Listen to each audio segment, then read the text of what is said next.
जुन्नर नगर परिषदेची निवडणूक सुरू झालेली आहे आणि आज हा तर फॉर्म भरण्याचा शेवटचा दिवस.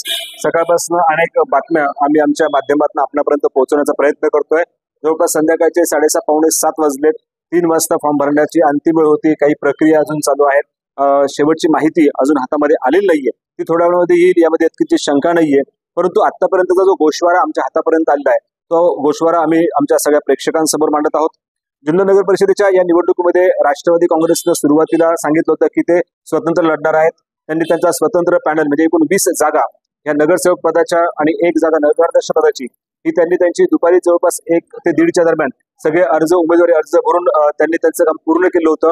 परंतु त्याच्यानंतर मात्र महायुतीमध्येच असणारा शिवसेना आणि भाजप हे जे 2 पक्ष आहेत या 2 पक्षांची युती आणि ती युती असताना सगळ्यात भयावह गोष्ट अशी समोर निदर्शनास आली आहे की शिवसेना देखील नगराध्यक्ष पदाचा उमेदवारी अर्ज भरलेला आहे आणि भाजपने देखील नगराध्यक्ष पदाच्या उमेदवारीचा अर्ज भरलेला आहे. याची माहिती देखील आम्ही आपल्यापर्यंत पाठवली आहे.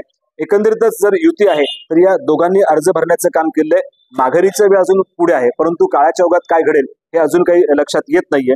एकंदरीत हा विचार करत असताना शिवसेनेला वाट्याला जे काही प्रभागातनं उमेदवारी आलेली आहे, पॅनल जे ठरलेले आहेत त्या पद्धतीनं ज्यावेळेस उमेदवारी भरली जाते ती अजूनही शेवटची आकडेवारी मात्र येत नाहीये. आता सांगितलं जाते की त्यांची जे पॅनल आहे त्या पॅनलची सदस्यांची संख्या ही पूर्ण होतीये, परंतु शेवटच्या टप्प्यापर्यंत अजूनही या ठिकाणी आमच्यापर्यंत मात्र अंतिम आकडेवारी येत नाहीये. अशा प्रकारची परिस्थिती आहे. तर दुसरीकडे जर आपण पाहिलं तर शिवसेनेवर असणारा भाजप या भाजपच्या जबाबदार प्रतिनिधीशी आम्ही बोलण्याचा किंवा त्यांच्या नेत्यांशी बोलण्याचा प्रयत्न केला, परंतु त्यांच्या वाट्याला किती प्रभाग आलेत, कोणते प्रभाग आलेत आणि त्यासाठी किती जागा सोडायच्यात हे देखील लक्षात येत नाहीये.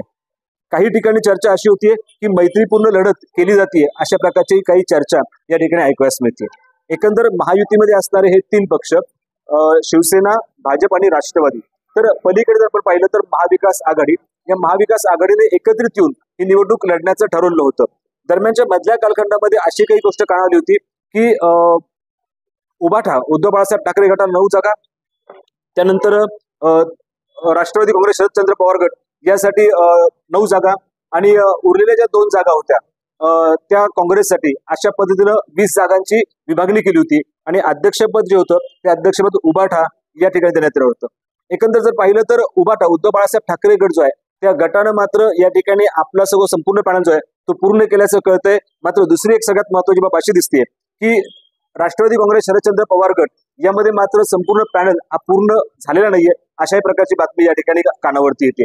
तर काँग्रेस पक्षानं मात्र महाविकास आघाडीची साथ सोडत बाजूला गेले, अशा प्रकारची बाब कळते. एकंदर जर पाहिलं तर काँग्रेसनं देखील या निवडणुकीमध्ये जवळपास 8 उमेदवार दिलेत. त्यामध्ये 7 उमेदवार हे नगरसेवक पदाचे आणि 8वा उमेदवार जो नगराध्यक्ष पदाचा म्हणजे राष्ट्रवादी काँग्रेस असेल, शरदचंद्र पवार काँग्रेस असेल, त्याच्यानंतर उद्धव बाळासाहेब ठाकरे गट असेल, भाजप असेल आणि शिवसेना असेल, या प्रत्येक पक्षानं आपला नगराध्यक्ष पदाचा उमेदवार इथे मात्र नगरपालिकेमध्ये दिलेला आहे. म्हणजे एकंदर युती कशी काय हे सगळं अलबेल आहे.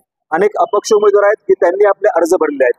हा एकंदरीत भाग आपण जर पाहिला तर दुसरी एक सगळ्यात महत्वाची गोष्ट जुन्नर शहरामध्ये पाहावयास मिळते की उमेदवारी मिळावी यासाठी प्रत्येक कार्यकर्ता हा धावपळ करत असतो, जीवाचं रान करत असतो. मात्र यामध्ये सगळ्यात महत्वाची गोष्ट अशी घडली आहे की शिवसेना असेल, राष्ट्रवादी असेल, यातील असणारे काही कार्यकर्ते जे आहेत ते मात्र आता आपला पक्ष सोडून दुसऱ्या बाजूला घरोबा त्यांनी केला आहे. राष्ट्रवादी काँग्रेस पक्ष हा इथे बलाबल जुन्नर शहरामध्ये आणि कार्यकर्ते बलाबल असताना त्या ठिकाणी राष्ट्रवादी काँग्रेसचे असणारे बाळा सदाकार यांनी मात्र राष्ट्रवादीची साथ सोडत उद्धव बाळासाहेब ठाकरे गटातून मशाल चिन्हावरती प्रभाग क्रमांक 8 मध्ये आपला उमेदवारी अर्ज भरलाय. तर त्याच प्रभाग क्रमांक 8 मध्ये शिवसेनेचे माजी उपनगराध्यक्ष म्हणून दीपेशसिंह परदेशी आहेत. त्यांनी देखील काय केलंय तर त्यांनी या ठिकाणी शिवसेनेची साथ सोडलेली आहे आणि त्यांनी भाजपमधनं आपला उमेदवारी अर्ज भरलेला आहे. तर एकंदरीत शहराच्या राजकारणामध्ये मला विचारात घेतलं जात नाहीये, अशा प्रकारची बाब लक्षात येत असताना शिवसेना एकनाथ शिंदे गटाचे जे जुन्नर शहराचे अध्यक्ष आहेत ते अविनाश कर्डिले यांनी मात्र शिवसेनेला थोडंसं बाजूला करत राष्ट्रवादी काँग्रेसचे त्यांच्या प्रभागातील जे उमेदवार आहेत प्रभाग क्रमांक 4 मधील राष्ट्रवादी काँग्रेसचे त्यांना घेऊन त्या ठिकाणी रॅली काढली. म्हणजे एकंदर नाराजी नाट्य हे या ठिकाणी मोठ्या प्रमाणावरती पाहायला मिळतंय.